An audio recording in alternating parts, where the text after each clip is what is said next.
mungkin nanti mohon bantuannya, Suster, Frater, Bruder, Romo untuk menjawab ya. Mmm, tapi saya kira ada beberapa pertanyaan yang Suster tadi sudah sempat menjawab, jadi mungkin saya tidak akan, mengulangi lagi pertanyaan tersebut. Misalnya pertanyaan dari Frater Lionel tadi ya, bagaimana, Suster melewati pengalaman krisis rohani, itu tadi sudah dijawab. Nanti teman-teman bisa lihat di kolom chat gitu ya. Nah, mungkin saya mulai dulu dari sesuatu yang, cukup mendasar nih, kepada Romo, dan Suster mungkin ya, saya berharap bisa dijawab.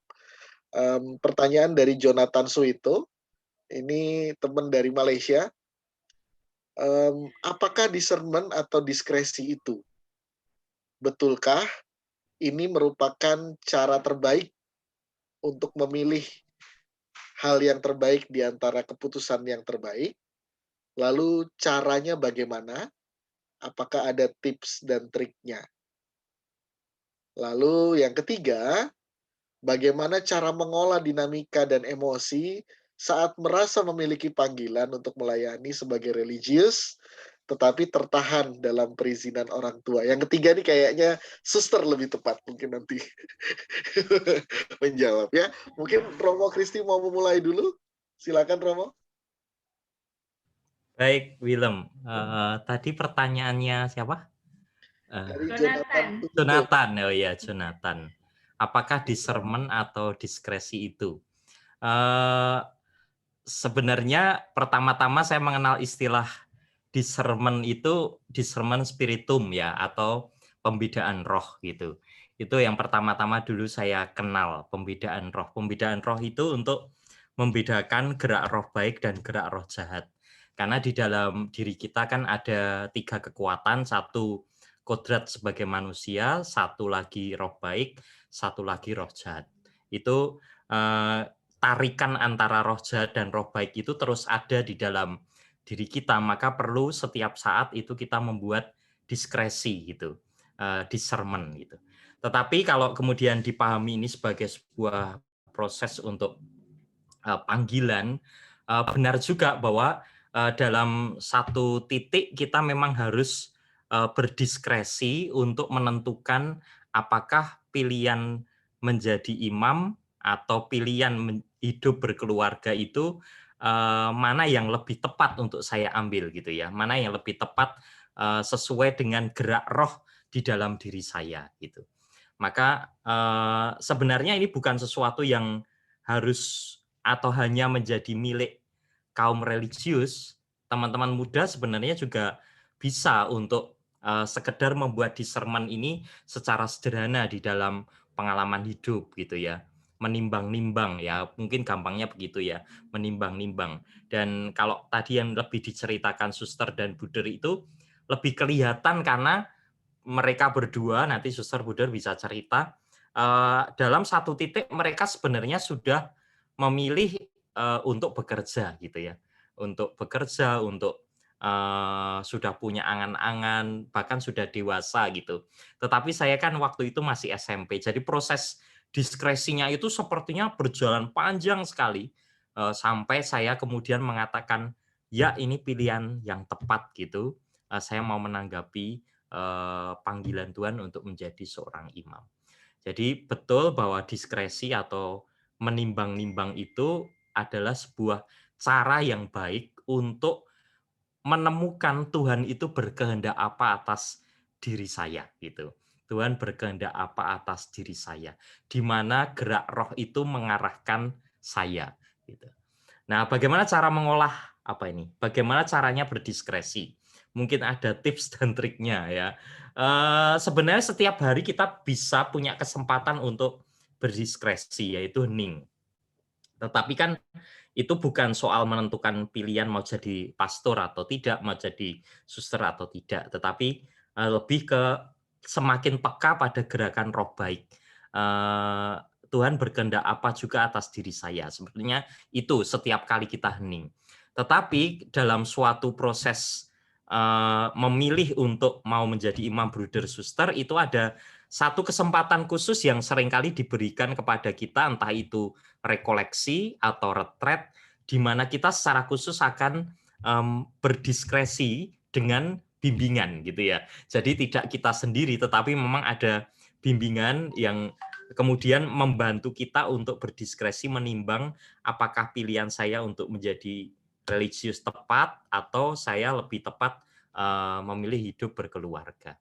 Nah, itu ada kesempatannya khusus. Tetapi kalau hanya berdiskresi, hanya untuk mengerti Tuhan berkehendak apa atas diriku, sebenarnya setiap hari kita bisa melakukan, entah itu siang hari, entah itu malam hari, kita memberi kesempatan untuk hening 5 menit, 10 menit, lalu melihat perasaan yang dominan apa, peristiwa yang berkesan apa, Tuhan berkehendak apa atas diriku, itu sebenarnya bisa dilihat setiap hari.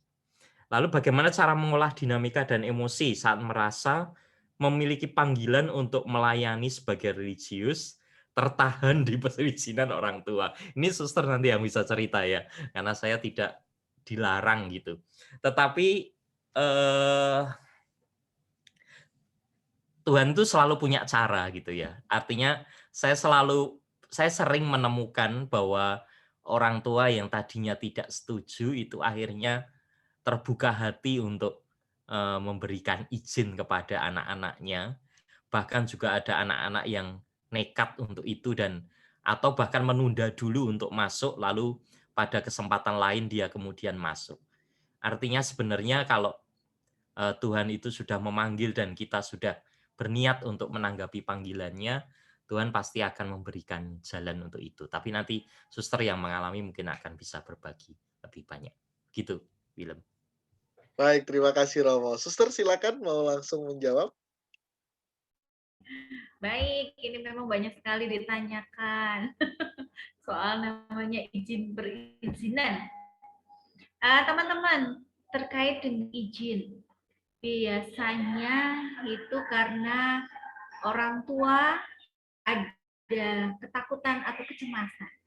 Maka waktu saya tidak mendapatkan izin dari mama, itu saya mencoba bertanya, kenapa?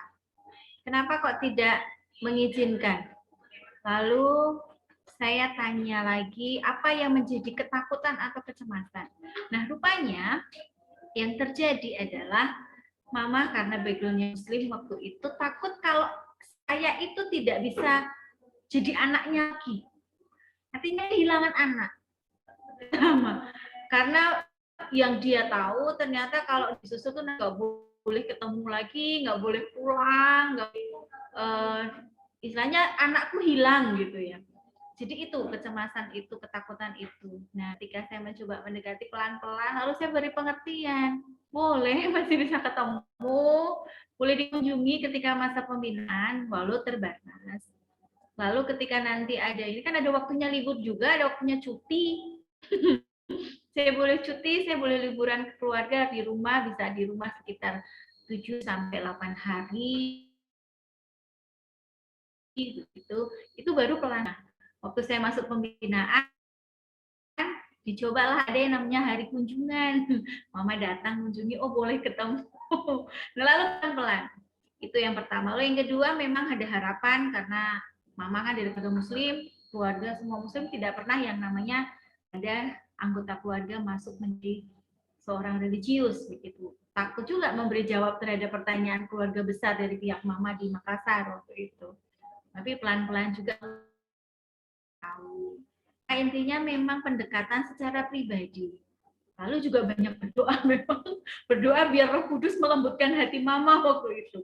Karena betul-betul mama itu masih, setiap kali waktu saya belum kaul kekal itu selalu kalau pulang ditanya, kamu bahagia nggak jadi suster? Kamu nggak pengen menikah? Kamu nggak pengen punya anak? Selalu itu pertanyaannya kalau saya cuti. Lalu ditanya, kemarin ada yang nanyain kamu loh, ada yang ngelamar loh dari keluarganya keluarga ini beneran nggak mau. Nah, hal yang kayak gitu rupanya kerinduan pengen punya cucu dari saya waktu itu ya. Terus saya coba dekati lagi pelan-pelan, saya ceritakan lagi bahwa ini kerinduan saya, keinginan saya, dan saya bahagia di dia. Dan mama baru sungguh-sungguh mengizinkan waktu itu ketika saya kaul kekal. Jadi waktu saya kalau kekal itu mama baru benar-benar merelakan saya jadi suster. Dan ketakutan, kecemasan yang dia punyai itu perlahan-lahan memang sirna. Maka teman-teman kalau memang punya kerinduan, keinginan ingin jadi seorang religius, entah romo, bruder, suster, ketika orang tua tidak mengizinkan, coba ditanya, ada apa? Didekati lah, dan bicara dari hati ke hati. Biasanya ini kecemasan-kecemasan yang mungkin wajarlah sebagai orang tua, kecemasan karena takut nanti kehilangan anaknya. Begitu. Lalu ya sampai sekarang bolehlah kalau sekarang bahagia, sebenarnya tambah seneng karena saya kadang ngajak teman-teman suster ke rumah gitu. Jadi anaknya tambah banyak. Mama kan anaknya sekarang cuma 2, saya dengan adik saya aja. Tapi sekarang kan seneng ketika saya datang ke rumah ngajak teman-teman tuh, teman-teman OMK main ke rumah, kunjungan ke rumah, terus main dengan para suster komunitas, atau juga teman-teman Romo atau Prata atau Buddha juga main ke rumah. Jadi lalu jadi seneng nih anaknya tambah banyak gitu. Jadi anaknya nggak cuma 2 gitu. Jadi ini teman-teman bisa menjadi salah satu solusi begitu. Bisa lah kalau seandainya ada perizinan, biasanya akan kecemasan atau ketakutan. Dan waktu itu jawaban dari bapak saya itu juga menginspirasi juga. Bapak Iki waktu itu ngomongnya pakai bahasa Jawa. Bapak itu pengikut Kristus. Nek anakku ingin jadi lebih dekat dengan Kristus, masa aku nggak mengizinkan? Maka saya akan mengizinkan meskipun berat hati. Nah, mungkin itu juga ditanyakan lagi kepada orang tua. Menjadi pengikut Kristus yang lebih dekat lagi dan membuat anak juga menjadi bahagia. Juga satu lagi ya, Willem ya, ada satu hal nih yang tadi kelupaan saya mau sampaikan ke teman-teman. Silakan, Suster. Ketika saya coba untuk jadi suster ya, waktu itu begini, bilang sama mama saya gini, Mah, ini nih pengen jadi suster bener nih, Mah.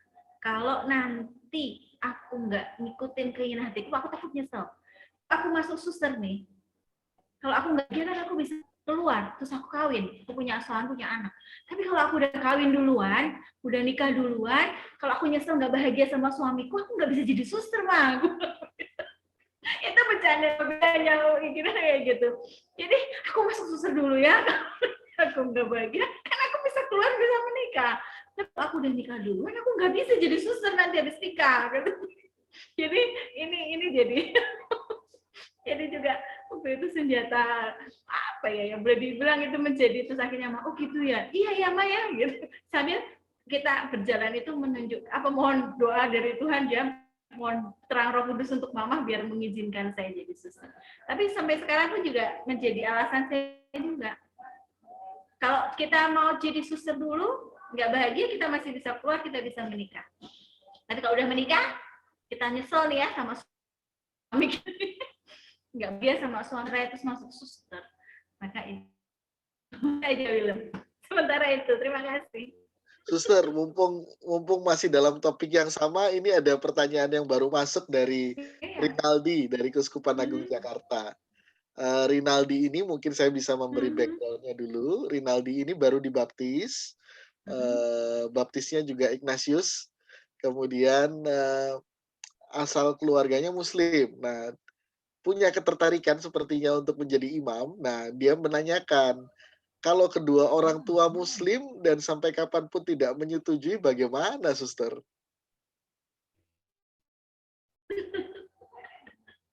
Nah, ini yang agak berat memang di sini karena background-nya berbeda ya. Memberikan pemahaman itu akan menjadi sangat susah begitu. Maka pendekatan secara personal sungguh dari hati ke hati pelan-pelan itu perlu dilakukan. Saya mungkin juga lalu mohon bantuan dari Roh Kudus sendiri untuk bisa melunakkan hati orang tua karena berbeda. Memang sungguh ketika memahami ini memang pola pikirnya sangat berbeda ya. Yang Katolik aja belum tentu mengizinkan anaknya jadi romo buder suster kok, apalagi yang backgroundnya Muslim.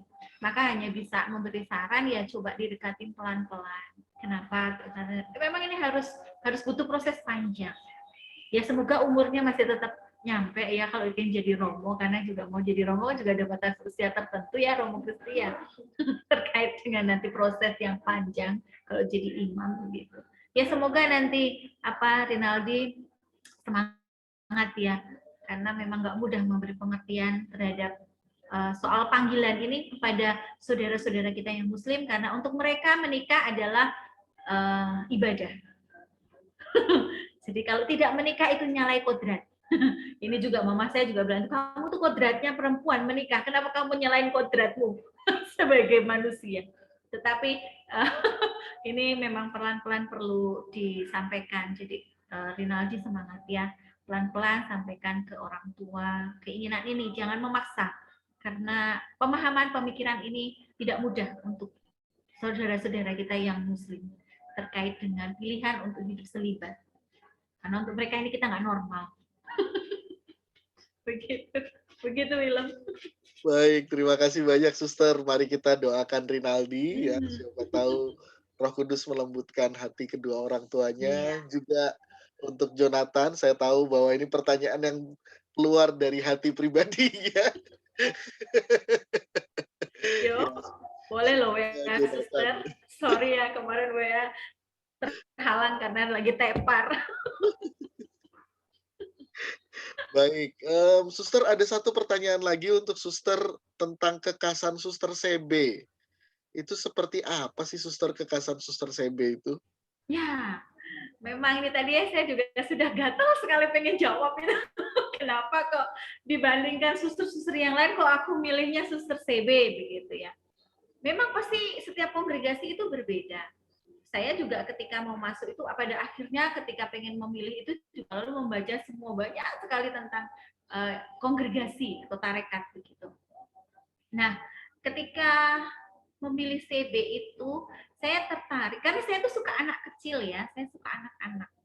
Nah, ketika saya membaca buku hariannya Bunda Elizabeth, pendiri kongregasi kami, itu di situ ada satu kata dia satu paragraf itu yang dia bilang bahwa menanamkan dasar yang baik. Nah, pada anak-anak, dan ini yang sesuai yang memang saya suka itu. Lalu yang kedua, ketika sudah mengenal CB, ketika saya masuk postulat novisiat apalagi yang sekarang ya, sudah sampai sekarang ini, bahwa spiritualitas atau semangat Suster CB itu beda. Ini khas miliknya Bunda Elizabeth, Bunda pendiri, yaitu cinta bela rasa dari Yesus Kristus yang tersalib. Maka kami meyakini bahwa salib itu adalah tanda cinta, bukan penderitaan. Jadi memaknai salib itu adalah puncak cinta tertinggi dari Allah. Maka kalau saya mengalami cinta yang begitu besar dari Yesus Kristus yang tersalib, maka saya juga ingin menjadi alat pewarta kasih cinta itu. Ini memaknainya seperti itu. Lalu makanya ketika di doa di Bunda Elizabeth kami itu punya doa, oh pecinta hati kami yang manis. Kami menyapa Tuhan Yesus Kristus itu adalah pecinta yang manis. Makanya Suster CB manis-manis. Pede banget yang ini, skip gitu ya, tit gitu ya. Tapi yang jelas ini bela rasa dari Yesus Kristus yang tersalib. Jadi cinta yang tanpa batas dari Kristus yang tersalib, dan ini khas milik CB. Kami tidak punya, ada beberapa kongregasi yang istilahnya mengambil spiritualitas semangatnya dari berbagai macam dari beberapa sumber ya, seperti Fransiskanes, dan ada Fransiskanes, terus ada yang Karmel begitu. Kalau kami khas CB, kami sungguh-sungguh khas dari pendiri. Lalu dikuatkan lagi dengan pelindung dari Santo Carolus Borromeus yang sungguh luar biasa. Dia yang pertama mencetuskan sekolah minggu.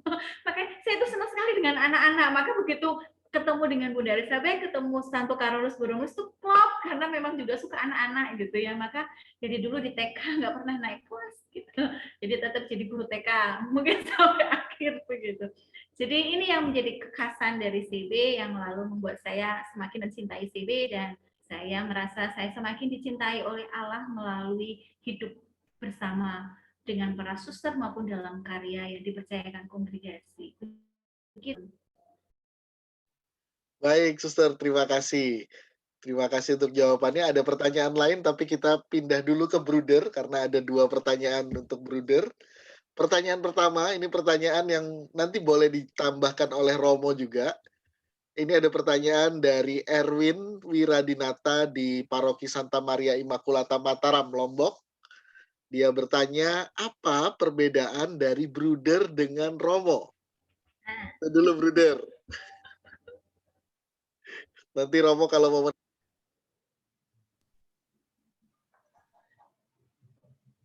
Oh, sudah ya? silakan bruder. Baik. Nanti Romo Kristi pasti lebih melengkapi ya. Bruder dan suster, ya. Bruder dan Romo ya. Jadi sejauh saya belajar tentang arti ya, Romo itu kan tertabis jelas. Itu yang mendasar, yang membedakan bruder dan Romo atau imam. Lalu imam Romo itu masuk dalam hierarki begitu ya. Dan perlu teman-teman pahami bahwa bruder, suster itu awam seperti teman-teman ya. Cuma memang kalau ditambahkan ya istilahnya awam religius. Nanti Romo suster kalau saya kurang pas silahkan boleh menambah ya. Jadi ya awam seperti teman-teman semua, tapi memang awamnya tidak sama gitu ya, karena memang cara hidupnya juga beda, corak hidupnya juga beda ya. Jadi itu yang membedakan bruder dan Romo. Ya. Lagi yang mendasar adalah tertabis dan kami ini awam seperti umat yang lain, umat awam yang religius.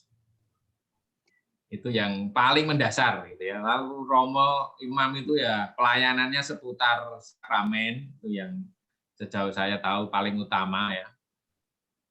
Lalu kalau bruder itu ya anak awam ya langsung berkarya di tengah masyarakat. Misalnya kalau saya jadi guru ya langsung melayani.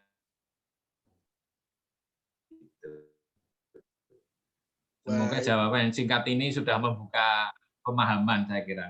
Kalau memang belum jelas, silahkan tanya lagi. Baik, bruder. Romo mungkin mau menambahkan? Saya sih setuju, memang begitu ya. Karena tadi yang dasar-dasar sudah disampaikan bruder, kalau imam itu tertabis masuk dalam hierarki gitu. Lalu kalau bruder suster tidak, tetapi mereka juga mengucap kaul karena mereka hidup religius gitu.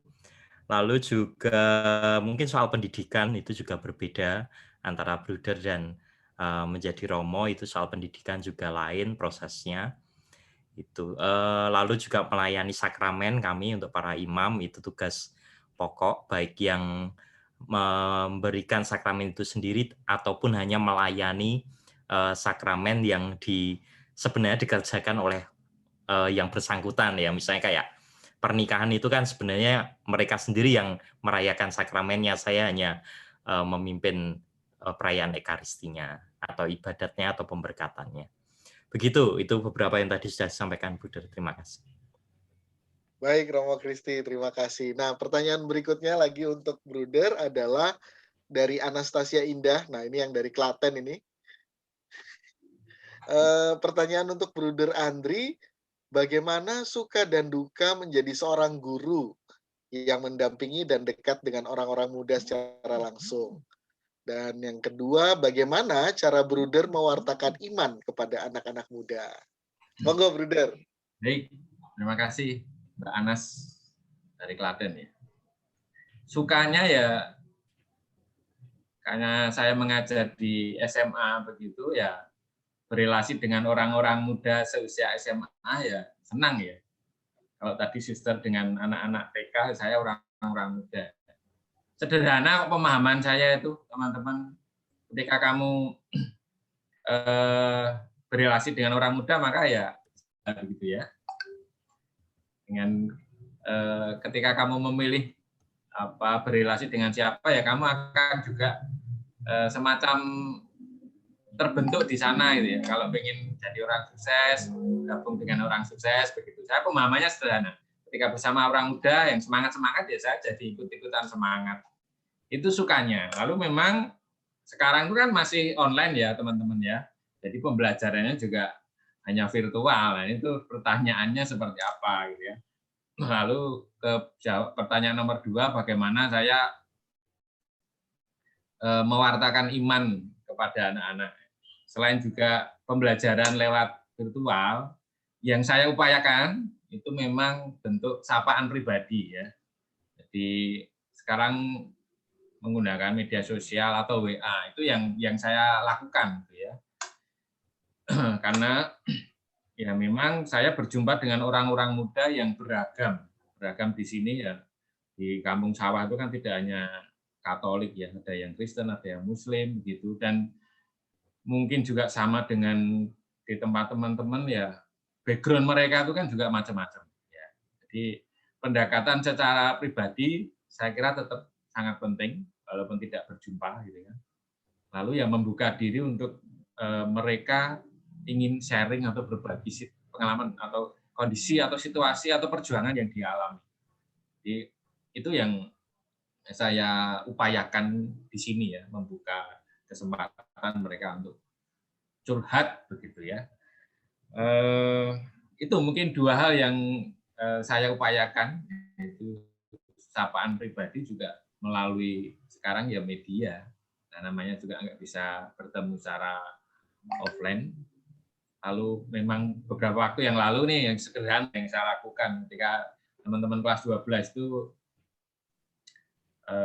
kegiatan beberapa di sekolah, yang saya lakukan, mereka kan juga rindu berjumpa dengan teman-teman ya. 12 ini belajar di rumah. Sampai di sekolah, lalu ketika itu saya sedang pingpong, kebetulan ada aula untuk basket, nah beberapa itu saya beri kesempatan untuk bermain basket. Itu saja. Jadi tindakan saya itu selalu sederhana dan membuka pintu untuk mereka masuk di aula bermain basket, hanya beberapa orang itu sudah sangat membuat mereka itu senang sekali. Jadi memang saya mengusahakan kedekatan dengan anak-anak muda sejauh saya juga bisa dan mampu dengan hal yang sederhana. Begitu Anas, semoga bisa menjawab pertanyaanmu. Terima kasih. Oke, terima kasih Dukanya banyak. belum ya, dukanya. Sorry. Dukanya seorang guru, walaupun tadi awal sudah saya ceritakan teman-teman ya, saya basicnya bukan dari guru, maka ya perjuangannya yang mati-matian ya, termasuk bagaimana mempersiapkan aplikasi pembelajaran, bagaimana nanti menilai sikap, menilai keterampilan dan sebagainya. Lalu saya juga harus belajar materi itu sendiri gitu ya. Belum juga mengenal anak, karena kalau di virtual itu kan beda ya kalau berjumpa. Ngapalke anak itu tidak mudah ketika lewat Zoom begitu, lewat Zoom begitu. Itu ya perjuangan yang saya alami, Anas. Kalau memang ingin jadi guru ya enggak apa-apa, silakan. Begitu. Baik, terima kasih banyak, Bruder. Bruder, karena kalau tadi Suster kan sudah sempat memperkenalkan CB itu seperti ini. Mungkin boleh nih, Bruder, memperkenalkan FIC itu kekhasannya apa, Bruder ya? Baik, terima kasih. FIC itu sebuah kongregasi yang berasal dari Belanda. Bahasa Indonesianya adalah Kongregasi Para Buder Santa Peran Maria yang terkandung tak bermuda, Pak Bermuda. FIC itu singkatannya Fratrum Immaculate Conceptionis, artinya sama. Para Buder yang berpelindung pada Bunda Maria yang tak bernoda. Aslinya dari Belanda, jadi kami dan Suster CB itu tetanggaan di sana, di Maastricht, Belanda sana. Lalu datang pertama kali tahun 1920, itu diajak oleh Romo van Lith SJ. Jadi kami itu saudara juga dengan Romo SJ karena mereka para SJ yang menghendaki kami itu ikut ambil bagian dalam karya pendidikan di Indonesia, terutama di tanah Jawa, ya, Jawa Tengah terutama. Ya. Jadi karya utama kami adalah pendidikan kaum muda, lalu ya karyanya otomatis yang paling banyak ya di sekolah-sekolah. Ya, kalau teman-teman pernah mendengar Yayasan Pangudi Luhur, nah itu adalah salah satu karya utama dari para bruder FIC. Nah, maka bruder itu akan tetap menjadi bruder, tetapi kami para bruder mendidik anak-anak kaum muda bisa menjadi romo, bisa menjadi suster. Gitu. Ya.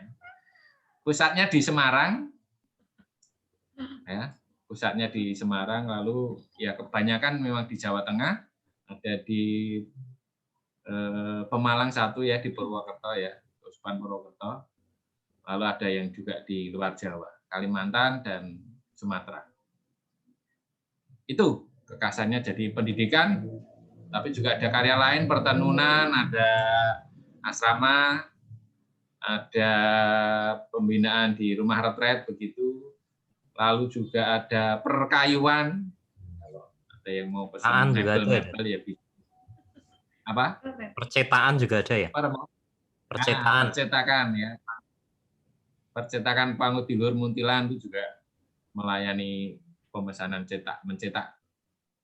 Begitu. Lalu kami, ya ini perlu teman-teman juga tahu nih, kami mengelola asrama itu juga bekerja sama dengan Suster CB, terutama di Pali. Jadi kongregasi itu juga bekerja sama. Itu yang menjadi catatan. Kalau di sekolah ada collaborative learning, sama, kongregasi juga saling bekerja sama.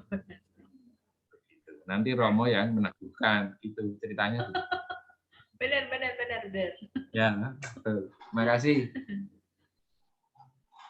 Baik, terima kasih banyak, Bruder. Nah, kita kembali ke Suster ya. Suster, ada 2 pertanyaan. Pertama dari Maria Yasinta Putri Kumalasari dari Karawaci. Dia bertanya, kalau suster itu studi lanjutnya boleh mengajukan diri atau enggak? Atau memilih, saya pengen studi lanjut ini atau bagaimana? Lalu yang kedua dari Stella Benita di Kelapa Gading,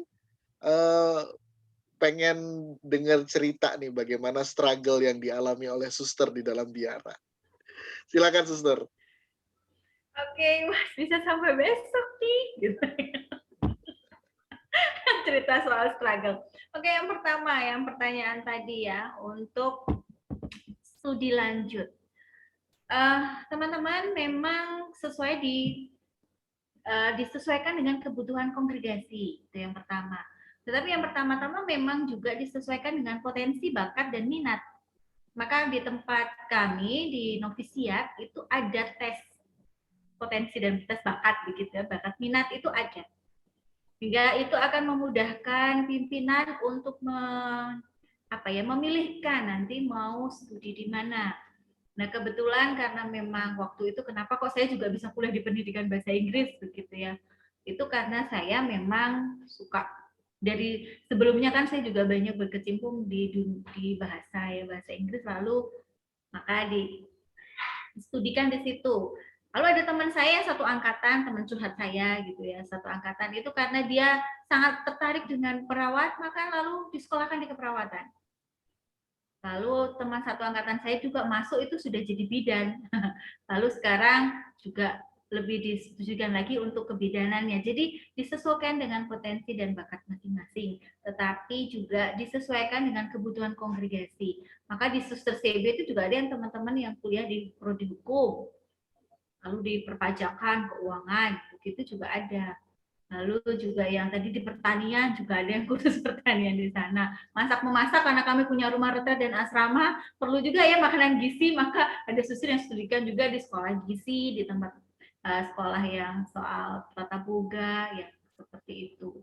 Atau yang di teologi, perlu harus studi ke Roma, ya ada beberapa suster yang harus kursus ke sana, ya distudikan ke sana. Itu demi kebutuhan pelayanan dan juga biar optimal juga dalam pelayanan terhadap umat dan juga gereja.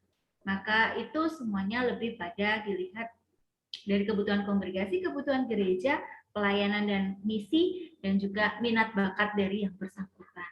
Kan nggak mungkin ya saya distudikan di pendidikan matematika, nggak jadi, nggak jalan, nggak bisa hitung-hitungan, nanti malah nggak lulus-lulus begitu. Jadi disesuaikan dengan bakat dan minatnya, begitu Willem ya. Tadi siapa yang bertanya ya? Kok jadi lupa namanya. Saking semangatnya menjawab. Itu. Lalu yang terkait tentang struggle.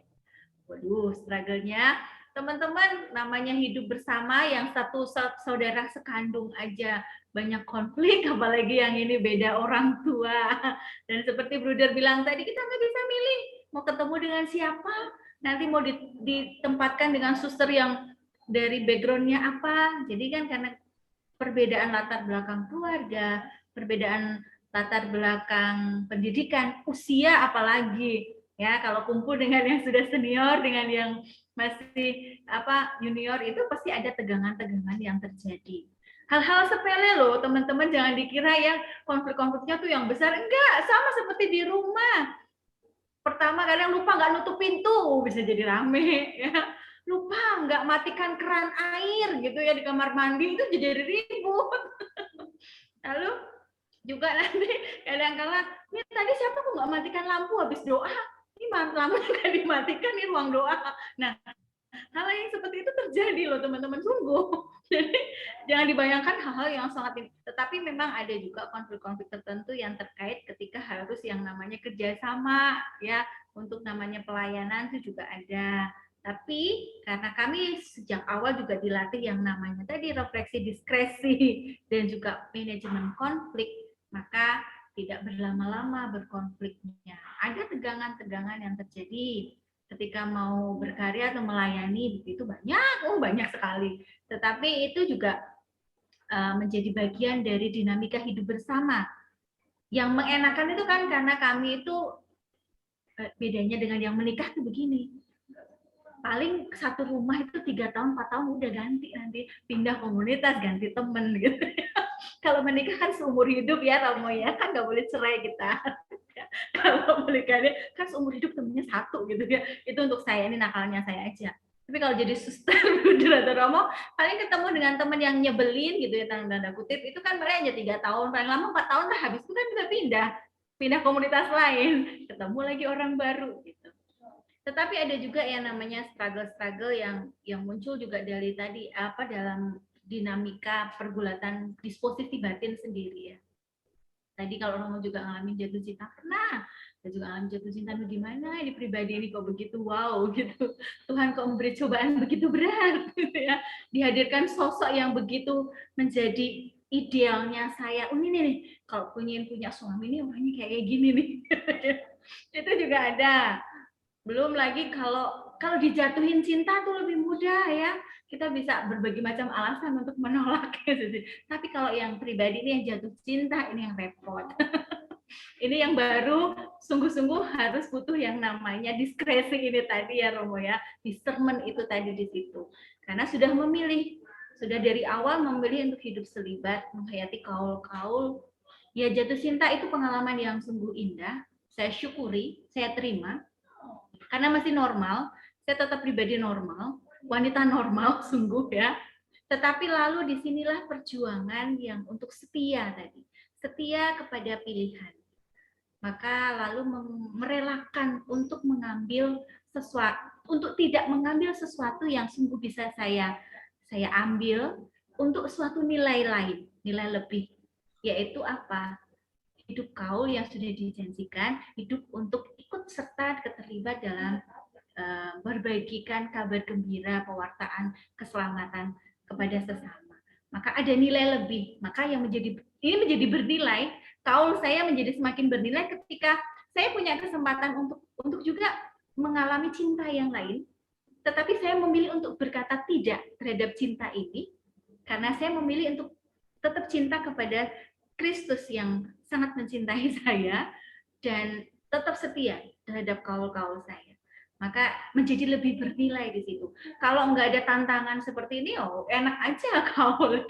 Nggak apa-apa, nggak ada tantangan. Tapi begitu ini lalu ada tantangan. Maka ini juga menjadi pengalaman manusiawi. Tapi bagaimana ketika pengalaman manusiawi ini menjadi pengalaman ilahi ketika kita melibatkan Allah di dalam proses untuk tetap setia di dalam pilihan. Saya yakin juga yang berkeluarga pun juga begitu. Nggak mungkin dong jatuh cinta dengan pria lain atau wanita lain lalu ikut di situ, kan enggak, kan harus komit dengan janji perkawinan. Sama seperti itu kira-kira seperti itu. Lalu pengalaman yang lain, struggle, bosan pernah. Ini tadi juga ya ada yang DM saya, pernah bosan nggak sih suster? Pernah. Terus caranya gimana mengatasi rasa bosan? Saya kan punya hobi, Saya senang masak. Nah, biasanya kalau saya udah mulai bosan, saya biasanya terus iseng cari menu-menu yang baru yang saya belum pernah coba, saya masak gitu ya. Jadi lalu nanti ini nyoba masak, atau saya juga suka baca novel.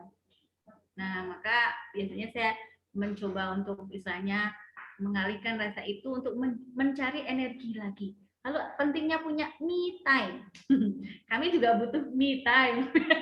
Maka kalau me time saya itu adalah ketika saya bisa baca sebanyak yang saya mau, dengerin musik di kamar nggak diganggu. Itu menjadi surga saya. Nah, kurang lebihnya seperti itu, Wilom. Terima kasih. Baik, terima kasih banyak, Suster. Semoga tadi Maria Yasinta Putri Kumalasari dan Stella Benita pertanyaannya terjawab ya. Nah, ini ada pertanyaan yang baru masuk dan saya pengen tanya karena ini pertanyaan yang mungkin bisa dikatakan pamungkas ya. Saya mau tanya ke Romo. Romo, kenapa panggilan itu selalu unik? Itu yang pertama. Yang kedua, kenapa panggilan itu selalu ada godaan? Entah itu godaan yang buruk, misalnya jatuh cinta, pengen keluar, atau bahkan godaan yang manusiawi. Tadi suster misalnya ketika ada gempa, ada keinginan untuk membantu orang tua. Atau misalnya ada orang, mungkin dia terpanggil menjadi imam, menjadi biarawan, biarawati, tapi dia merasa, saya perlu mengabdi pada orang tua. Nah, mungkin dua pertanyaan ini memungkasi sesi sharing kita, Romo. Silakan, Romo. Nanti Suster dan Buder bisa menambahkan ya. Untuk yang pertama, mengapa panggilan itu selalu unik?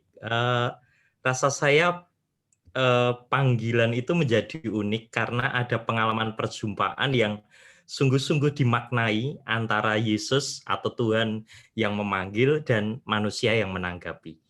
Kalau dalam kitab suci saja kita bisa menemukan banyak kisah panggilan yang unik gitu ya. Misalnya tahun ini tahun Santo Yosef ya, dan kita sangat paham bahwa panggilan Yosef untuk menjadi bapak dari Yesus ini juga sangat unik, lewat mimpi gitu ya. Ini sangat unik sekali. Tetapi ini benar-benar kemudian disadari oleh Yusuf sebagai cara Tuhan menyapa dia dan cara Tuhan memanggil dia. Lalu juga peristiwa panggilan Maria pasti, peristiwa panggilan Yeremia, dan peristiwa panggilan Buder Andri, peristiwa panggilan Suster Fernanda, peristiwa panggilan saya, dan nantinya juga peristiwa panggilan teman-teman. Apakah itu hanya dimonopoli oleh kami, orang-orang yang terpanggil secara khusus? Rasa saya tidak. Teman-teman yang juga menghidupi panggilan hidup berkeluarga, itu juga pasti akan berjumpa dengan situasi yang unik. Hanya saja seringkali peristiwa itu tidak begitu termaknai karena ya sudah dianggap biasa-biasa saja. Tetapi sebenarnya ada orang-orang yang bisa juga bersaksi seperti kami tentang indahnya panggilan hidup berkeluarga. Karena mereka juga punya salib yang harus mereka pikul. Mungkin untuk memilih panggilan itu juga harus melalui sapaan Tuhan yang unik. Artinya sebenarnya semua orang dipanggil gitu. Dan Tuhan memanggil dengan cara yang unik dan khas. Cara yang unik dan khas gitu. Dan kita semua juga dipanggil sebagai kawan sekerja Allah. Ada yang menjadi romo, bruder, suster, panggilan khusus, ada yang terpanggil untuk hidup berkeluarga, tetapi juga ada juga yang memilih untuk tidak menjadi religius, tetap awam dan selibat karena ingin benar sungguh-sungguh melayani. Nah, ini semua proses ini sebenarnya ada sesuatu yang unik kalau kita sungguh-sungguh mau merefleksikan dan kemudian mau mengungkapkan seperti apa yang tadi diungkapkan oleh Suster, Buder, dan saya. Itu. Lalu yang kedua, mengapa kok dekat sekali dengan godaan? Saya kira omong soal godaan juga semua panggilan juga pasti ada godaan. Seperti ya tadi yang saya katakan, di dalam diri kita itu ada kekuatan roh baik dan roh jahat gitu. Dan tidak semua bisa disebut sebagai godaan yang buruk gitu ya. Karena kan misalnya pengalaman jatuh cinta itu justru memurnikan saya. Kalau tadi suster menceritakan juga itu memurnikan panggilan suster gitu. Dan itu bukan langsung kita bisa mengatakan, wah kamu jatuh cinta itu salah gitu ya. Itu jelek, itu buruk. Nah, menjadi buruk ketika kita jatuh di dalam dosa karena godaan itu gitu. Jadi jatuh dalam dosa. Misalnya soal ketaatan kita lalu kemudian menjadi tidak taat karena punya ambisi tertentu. Bahkan para murid kan juga punya ambisi ya, lewat ibunya yang mengatakan itu kalau bisa duduk di sebelah kanan gitu ya, sangat ambisius. Seperti Petrus juga sangat ambisius gitu. Nah, pengalaman-pengalaman itu bisa menjadi godaan ketika kita itu ditarik dari kelemahan kita pribadi. Roh jahat itu kan menyerang dari titik terlemah kita, gitu. Dan kalau kita jatuh, itu kita jatuh dalam dosa. Lalu kenapa kok selalu demikian? Saya selalu memahami kata jiwa raga itu sepertinya itu jadi satu, bukan jiwa sendiri, raga sendiri gitu. Tetapi jiwa dan raga itu satu. Di dalam jiwa itu kita berjuang untuk terus mengarahkan diri kita kepada Tuhan. Tetapi juga kita tidak bisa melepaskan diri dari raga kita, manusia kita yang lemah gitu. Yang seperti tadi saya katakan ada godaan-godaan untuk jatuh pada digoda roh jahat, ada saatnya kita berjuang untuk roh baik, dan ini selalu bersama. Persis juga ketika kita itu mengatakan soal eros dan agape, kita selalu berpikir bahwa eros itu sesuatu yang keliru gitu, tetapi agape itu cinta yang paling tinggi gitu ya. Tetapi sebenarnya agape dan eros pun harus berjalan bersama. Artinya kita bisa mengatakan kita mencintai, tetapi kan cinta itu harus diungkapkan dalam bentuk yang fisik gitu. Maka sama sebenarnya jiwa dan raga itu seperti itu. Kalau kita mengatakan kita mencintai Yesus, ya kita berarti harus mengungkapkan sungguh dari fisik kita untuk mencintai Dia. Tetapi kita juga harus menerima bahwa kadangkala raga kita ini lemah dengan berbagai macam godaan, kenyamanan-kenyamanan. Maka sangat dekat sekali dengan godaan. Dan itu bukan hanya milik kami, tetapi juga untuk semua orang. Bahkan panggilan hidup berkeluarga sekalipun. Maka teman-teman, saya merasakan itu sungguh dari pengalaman pribadi saya. Nanti Buder dan Suster juga bisa ikut menambahkan. Terima kasih. Baik, terima kasih banyak Romo. Meskipun daging lemah, tetapi roh harus tetap kuat gitu ya. Terima kasih banyak Romo untuk peneguhannya buat kita semua. Nah, menutup sesi sharing ini, saya ingin meminta closing statement dari para narasumber, Frater, Suster, Bruder, dan Romo tentang satu hal, yaitu untuk teman-teman sobat peziarah, bagaimana mereka dapat menemukan dan menjawab panggilan mereka secara benar. Monggo, singkat saja. Saya kira saya bisa mulai dengan Frater dulu. Gimana Frater? Tips buat sobat peziarah menemukan dan menjawab panggilan mereka secara benar. Ya, terima kasih Mas Willem. Kalau dari saya, kalau saya boleh membagikan dari apa yang boleh kita dapatkan selama kita sharing dari awal sampai akhir, tipsnya gampang teman-teman. Apa yang tadi yang saya sudah sampaikan itu, kita gembira dulu dalam menjalani hidup, pasti nanti akan kita dapatkan apa itu yang Tuhan berikan kepada kita, gitu teman-teman. Mantap. Baik, terima kasih banyak Frater. Tipsnya menarik ya. Boleh lanjut Suster? Kalau dari saya, mari berbagi. Karena melalui berbagi itu menginspirasi. Dan ketika itu menginspirasi, maka Tuhan akan berbisik. Gitu. Waduh. Hidup yang gembira, kemudian berbagi, menginspirasi, dan Tuhan berbisik. Terima kasih Suster. Menambahkan dari Frater Lionel tadi ya. Kalau Bruder, bagaimana? Baik, terima kasih Mas William. Bagi saya setiap pilihan hidup itu baik ya. Kalau konteksnya antara berkeluarga maupun selibat, membiara, jadi imam, Bruder, Suster, ataupun selibat tapi tidak menggabungkan ke kongregasi. Semua pilihan itu baik dan semua juga mempunyai konsekuensi sendiri-sendiri ya, setiap pilihan itu. Lalu bagi saya sendiri, teman-teman, yang saya perjuangkan adalah setia pada komitmen pilihan hidup saya. Kesetiaan itu bukan berarti lurus, lancar, ya, tapi ya jatuh bangun. ya, menjalani pilihan atau komitmen yang sudah saya tentukan gitu tadi. Jadi apapun pilihan hidup teman-teman, setia pada komitmen. Terima kasih. Setia pada komitmen. Oke, terima kasih Bruder. Yang paling pamungkas, Romo Kristi biasanya puitis banget nih. Apa ya pesan untuk orang muda ini? Satu ya, mulai dari sekarang sebenarnya ada kebiasaan-kebiasaan baik yang bisa teman-teman buat, yaitu menulis refleksi gitu. Ya refleksi tidak harus yang sulit-sulit ya, ambil dari teks kitab suci atau apa, tetapi dari pengalaman setiap hari. Lalu berdoa singkat gitu ya. Tuhan berkehendak apa atas dirimu. Lalu juga membaca, entah itu lewat membaca renungan-renungan di grup-grup WhatsApp atau grup Telegram, ya banyak renungan-renungan. Itu sederhana sekali supaya kamu memahami betul bahwa Tuhan itu terlibat di dalam hidup kamu. Lalu yang kedua, it's okay to not be okay gitu ya. Artinya kita harus menerima atau berdamai dengan pengalaman kerapuan dan luka-luka di dalam diri kita. It's okay to not be okay. Kadang itulah yang membuat kita menjadi takut untuk memutuskan saya mau melangkah kemana.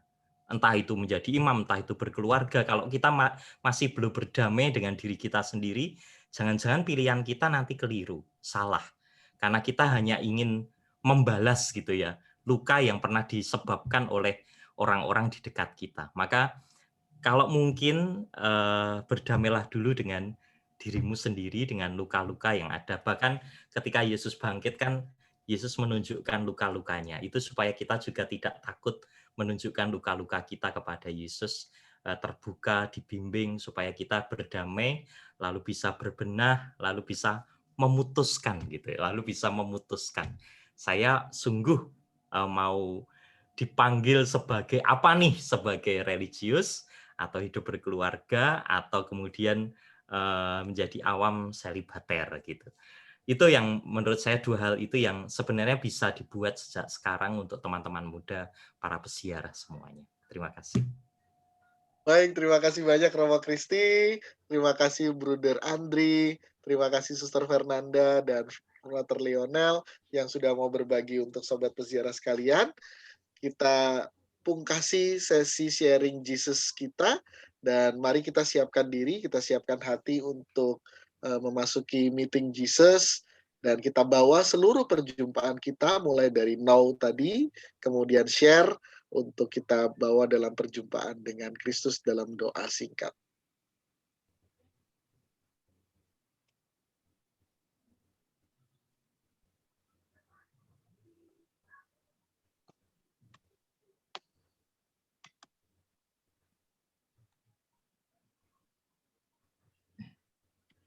Kita akan mendoakan sebuah doa panggilan dari Paus Santo Yohanes Paulus II. Mari kita hening sejenak. Dalam nama Bapa dan Putra dan Roh Kudus. Amin. Bapa yang Maha Kudus, Engkau memanggil kami untuk menjadi kudus sebagaimana Engkau sendiri kudus. Kami mohon kepadamu, agar dalam gerejamu jangan sampai kekurangan para pelayan dan rasul yang suci, yang melalui sabda dan sakramen membuka jalan perjumpaan kepadamu.